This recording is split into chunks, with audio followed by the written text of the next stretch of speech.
E aí pessoal, beleza? Bom, o primeiro vídeo aqui do canal eu quero fazer responder uma das perguntas que eu mais escuto, tanto pelo pessoal daqui dos Estados Unidos, quanto o pessoal aí que está comigo no YouTube e na internet. Como é que eu fiz para entrar nos Estados Unidos? Então, vou aproveitar agora para responder essa questão para vocês.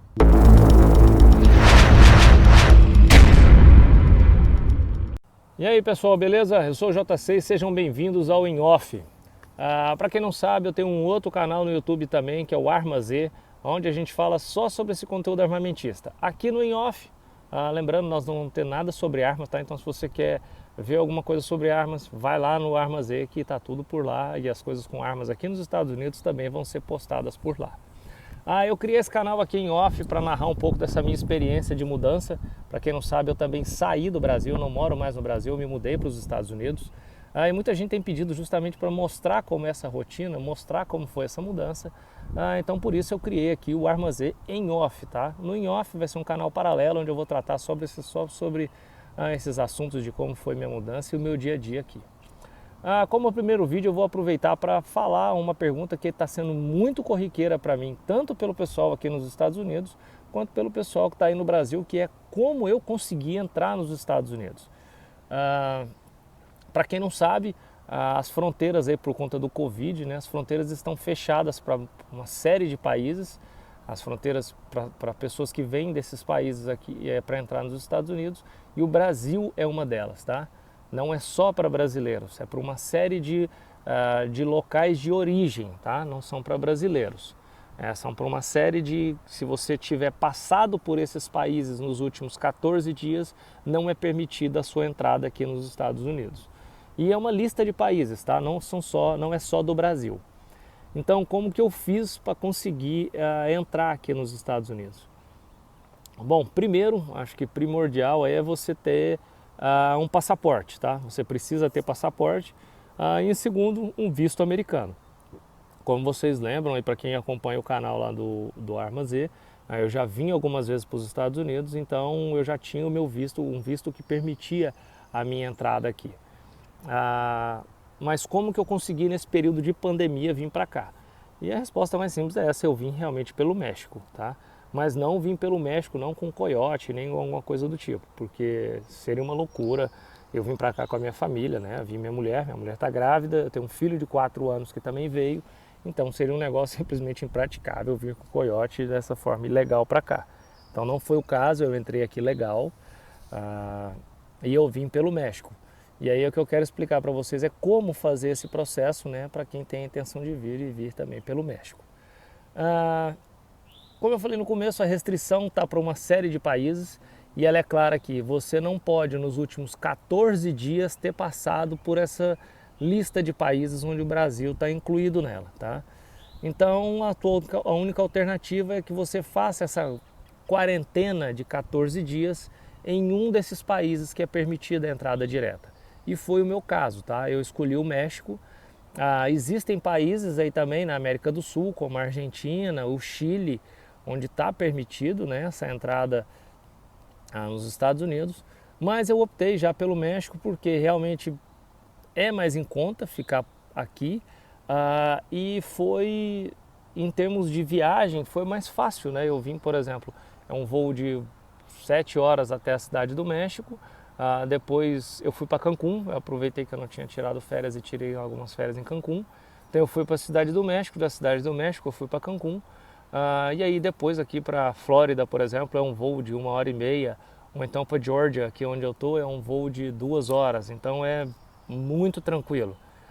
E por isso que eu optei, porque se eu fosse para uma cidade da América do Sul, eu teria um voo de 4, 5 horas para essa cidade da América do Sul e depois um voo de mais 9 horas até aqui os Estados Unidos. Então realmente seria bastante desgastante. Então, voltando aqui na linha de raciocínio, eu morava em Goiânia, então eu saí de Goiânia para São Paulo e de São Paulo para a Cidade do México. Na Cidade do México, eu peguei um outro voo e fui para Cancún, e aí em Cancún eu fiquei esse período de quarentena. É importante observar que a exigência que se tem é que você passe 14 dias nesses países, tá?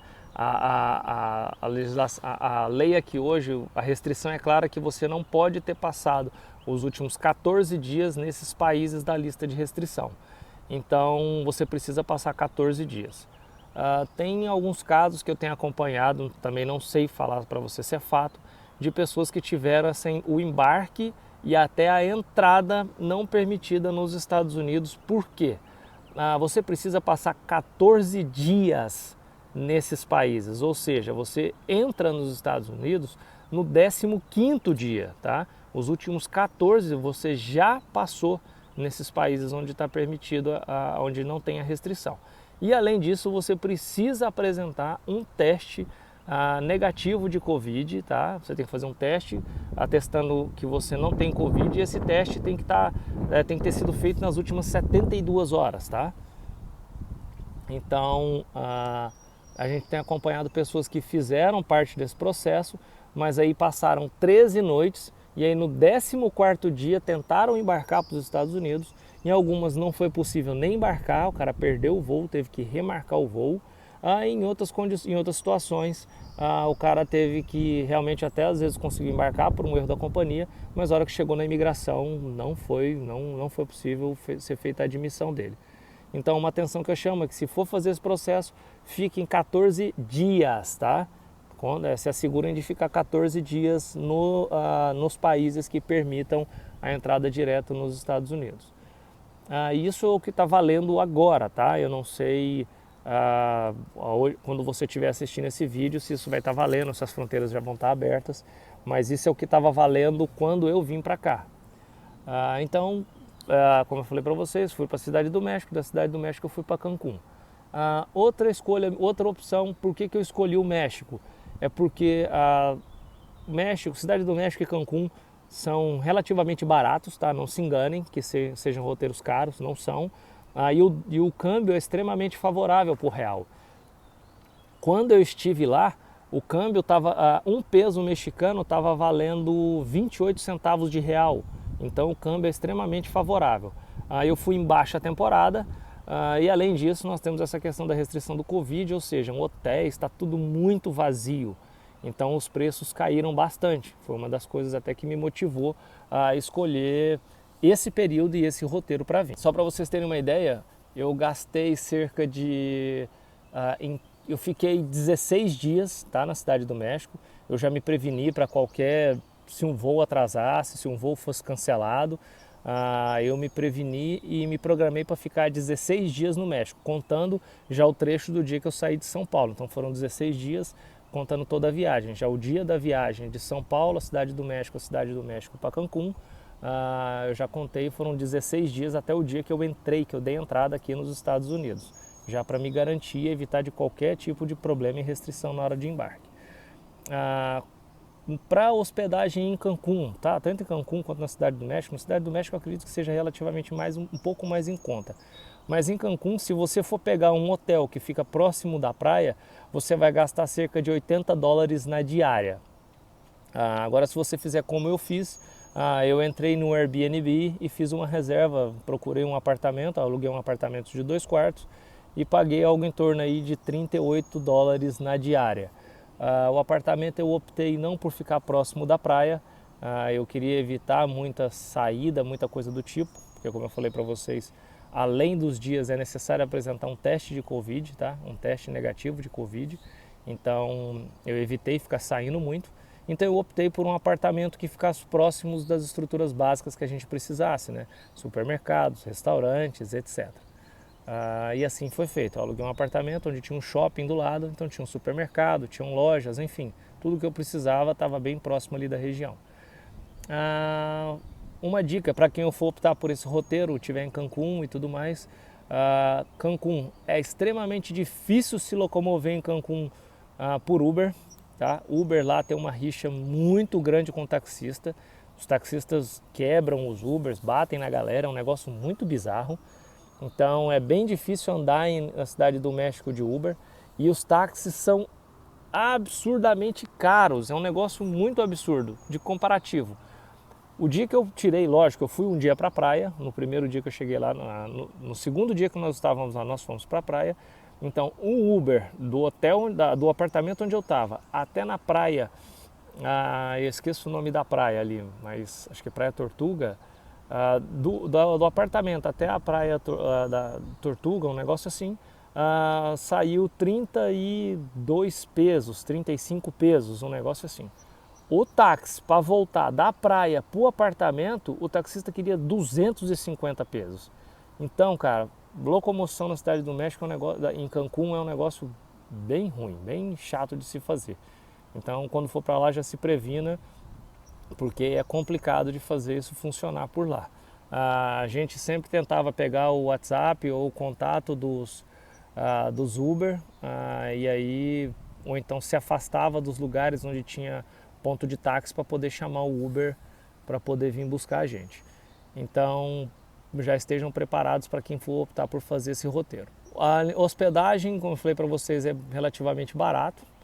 A alimentação também, só para vocês terem uma ideia, em 15 dias que eu fiquei lá, eu gastei algo em torno de 2.000 pesos, tá? Com alimentação, com as coisas que tinha que comprar no supermercado, porque eu preferi por comprar as coisas e fazer comida no apartamento, tá? E não ficar saindo tanto, porque como eu disse para vocês, eu não queria me expor tanto e não correr o risco de acabar pegando o Covid, atestando num exame e aí eu não conseguia entrar, depois de toda essa despesa, eu não conseguia entrar nos Estados Unidos.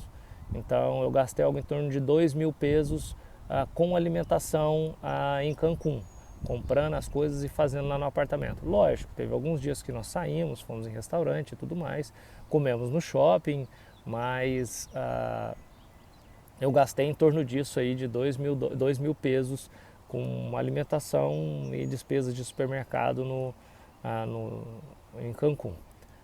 Depois disso, como eu falei para vocês, a gente fiquei 16 dias e aí no 16º dia vim para os Estados Unidos e aí entrei sem problema nenhum, sem dificuldade nenhuma. Tá? A única coisa a dica que eu dou para vocês é que se forem optar por esse roteiro do México, evitem, lógico, ficar saindo, ficar com muita balada, porque além do período você vai precisar apresentar um teste de Covid negativo. Então, se você às vezes ficar saindo muito e correr de ser contaminado com essa merda, você não vai conseguir entrar aqui nos Estados Unidos e aí vai bagunçar todo o teu roteiro. As passagens geralmente não são caras, porque como eu disse para você, é baixa temporada, os aviões estão bastante vazios, todos os voos que nós pegamos, os aviões estavam muito vazios. Então, assim, apesar de relativamente baratos, nós gastamos bastante. Nós gastamos cerca de 6.000 reais com passagem aqui para os Estados Unidos, já contando o trecho de São Paulo, Cidade do México, Cancún, Cancún, Estados Unidos.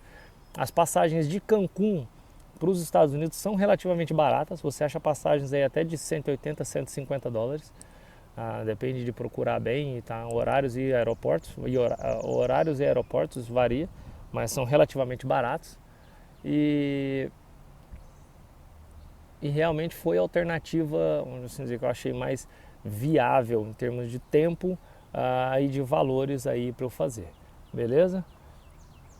Então eu espero que tenha sanado um pouco dessas perguntas. Não vim ilegal, não entrei nos Estados Unidos, entrei pelo México, mas não foi via coiote, não, foi tudo legal, tudo certinho, usando o visto que eu tenho, sem problemas nenhum, beleza? Pessoal, eu pretendo em breve aí fazer um vídeo mostrando o dia a dia para vocês, mostrando como são as coisas aqui nos Estados Unidos. É porque realmente está bem corrido, a gente aqui tem uma certa dificuldade ainda de locomoção, porque tudo é muito longe, não tem até aqui na região onde eu moro é uma região mais universitária, até tem um pouco de transporte coletivo, mas ele é mais limitado, não é tão abrangente quanto no Brasil. Então nós ainda temos alguma dificuldade de deslocamento, por isso que eu ainda não consegui gravar muitos vídeos mostrando as coisas, porque eu ainda preciso comprar um carro aqui. E assim que eu adquirir um carro, a gente consegue andar um pouco mais e mostrar para vocês como funciona, tá? Mas eu tô aqui no condomínio agora. Nós pegamos aqui o finalzinho do inverno, começo da primavera, um clima muito bacana. E aí é muito legal, cara, é muito bom. E eu pretendo em breve poder mostrar para vocês aí as curiosidades e um pouco do dia a dia, como é que a gente vive por aqui, beleza? Espero que tenha esclarecido, espero que tenha tirado a dúvida do pessoal que pergunta tanto quanto como a gente conseguiu entrar aqui. Não se esqueça, se ainda não é inscrito, clica aqui no cantinho, se inscreva no canal e ajuda a gente a crescer e a divulgar para vocês e mostrar esse nosso dia a dia aqui nos Estados Unidos, beleza? Pessoal, obrigado para todo mundo que acompanha e como sempre, por enquanto é isso, um abraço e valeu!